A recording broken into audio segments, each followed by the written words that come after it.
left at about 7:30, and we walked by West AJ, which is where that first shooting took place. And as we walked by, we commented on the fact that there were about 10 marked and unmarked police cars parked on the lawn outside AJ. We didn't have any clue what was going on. Nobody has made any announcements whatsoever. We just walked by and we were joking that somebody must have thrown a wild party or something. I had class at 8 o'clock, but I overslept. Morning, April 16th. Didn't get like the email or anything that someone had died earlier. So I was going to the gym. I was sleeping and my dad called at 10 in the morning, woke me up, and he said, are you alright? I was like, yeah, what are you talking about? He was like, there was a shooting at your school. I was like, oh, I didn't know about that. Well, I wasn't on campus. I had gone home the weekend before, and I didn't have class that day, so I was supposed to be coming back that day. I got internship credit, and I worked in Disney World, so wasn't here. I worked with, well, I guess worked, whatever, with two other people from Virginia Tech that I knew personally. There were a few other ones there, but I didn't know them. So I was down there for the 16th. I didn't work that day. Actually was sleeping when it all happened. My dad called me, woke me up. Yeah, college kids like to sleep. So I walked into the electric company to pay the bill, and the radio was playing in the background, basically giving kind of minute by minute kind of as details were coming in as to what had happened. And this was in the early afternoon, so everything wasn't there yet, so there's still a lot of details coming in. And I just remember how surreal it was for me walking in and listening to the radio playing, talking about what was happening right where we were, right, kind of in the middle of my world. I remember being woken up by a phone call, and my roommate told me that somebody got shot in West AJ, and I was like, oh, that's weird, and tried to go back to sleep. And then not before long, I'm looking out my window and there's people running like across the quad that I lived on back to their dorms, I guess. Well, I definitely woke up late after the shootings. I didn't really know what was going on. I remember seeing an email saying something about there was a shooting, stay inside, don't really know what's going on though. So I was like, okay, whatever, didn't think much of it. I mean, it's like a shooting, that's kind of bad, but other than that, I didn't really think it'd be like what it is today. I was in my organic chemistry class, and we were actually right across the drill field. And we remember hearing the sirens, and we just all assumed it was another bomb threat. We had two others before that. We all didn't think anything of it. We walk out and we see the entire drill field. Cops are just swarming across, pushing kids off the field. It's like, oh shit, they actually found something this time.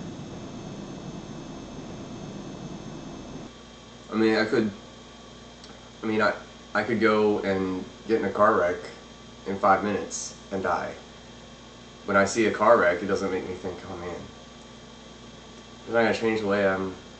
Does that make any sense? Yeah, it does. Okay. Yeah. I had an internship the summer after that where I worked with kids in like an inner city school in Richmond, and all the kids were like, you shouldn't go back there, you're gonna get shot. Like that was literally what they would tell me, and I just had to try to like tell them that one bad person doesn't change one place and stuff like that. So it was complicated, but a lot of people did. That was the association they made with Virginia Tech for a long time. It was a pain. That was, Tech was, my home. Yeah. I would say, I'm going home, not I'm going back to school. And it was a place where I felt comforted and secure and everything. And it was bad enough having the shooting that made it feel unsafe, but then there were just so many people. And they're like that weren't strangers. Us. They were strangers, and they were bossy strangers, and they came in and they would get in people's face. And I just remember the signs being up. Students had signs in their window that were just "Go away, media. We don't want you here."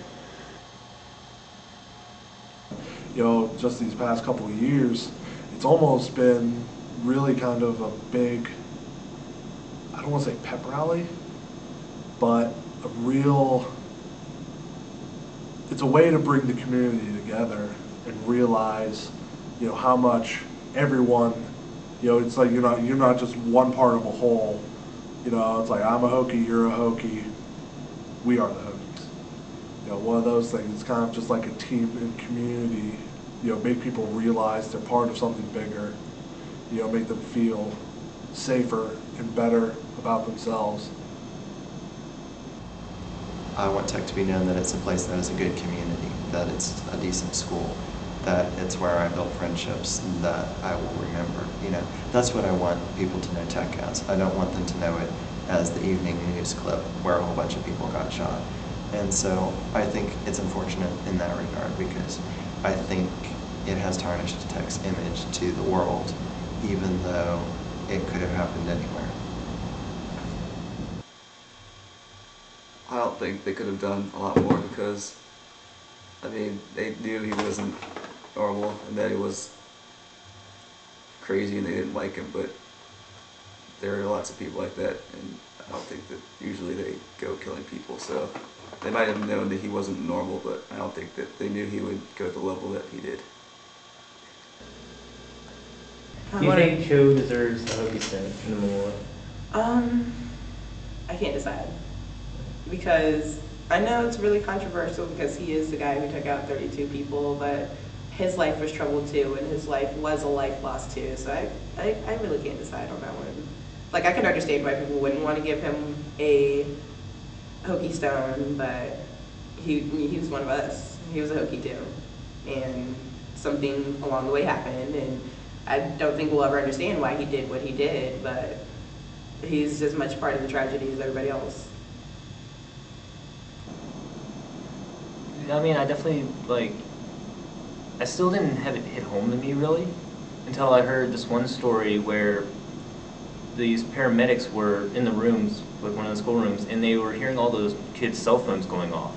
From people that were killed laying on the floor. They heard their cell phones from, parents and loved ones calling them, but they couldn't answer it, and I think that's what really did it for me.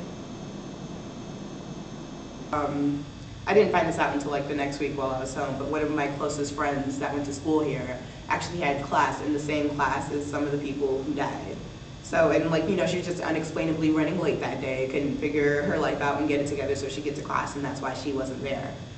So I was just thinking about, I knew a couple of the people loosely, and I was just like, well, I saw you last semester, and you're gonna do this and you're gonna do that, and everything was fine.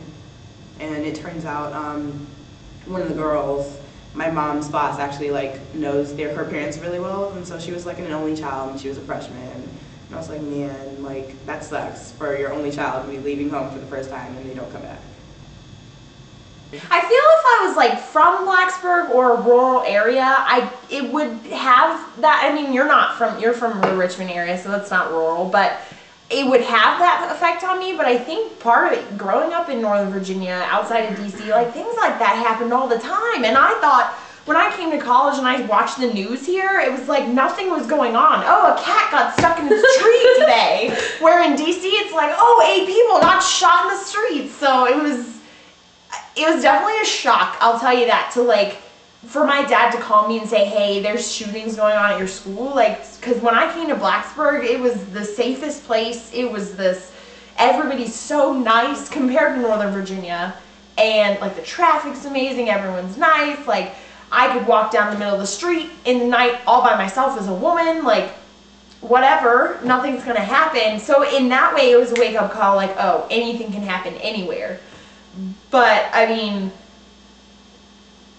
I guess it was a wake-up call in the reminder sense, because I always knew that it could happen anywhere. But will it happen to me?